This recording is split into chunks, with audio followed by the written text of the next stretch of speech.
how to change wallpaper on laptop and PC. In this video, I'm going to show you how to change the wallpaper or background on the desktop of your PC or laptop. And if this video helps you, please consider giving it a like and also subscribe to my channel because that really helps me out. So to get started, all we need to do is right-click a blank area of your desktop, and then in the menu that appears, go down to Personalize, select Personalize. Once personalization comes up, go down, select Background, and then we can choose what we want to change the background to.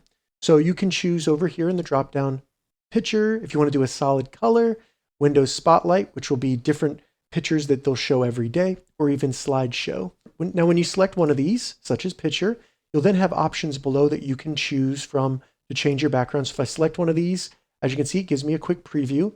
And if I minimize this, you can see the new background. If you have a picture on your computer that you want to use, select Browse Photos, and this will open up the different pictures that are on your computer that you can use as a background. So I have one I've already selected. Once I select it, I can close the settings, and I have now changed the wallpaper on my laptop and PC. If this video helped you, give it a thumbs up, and please consider subscribing to my channel.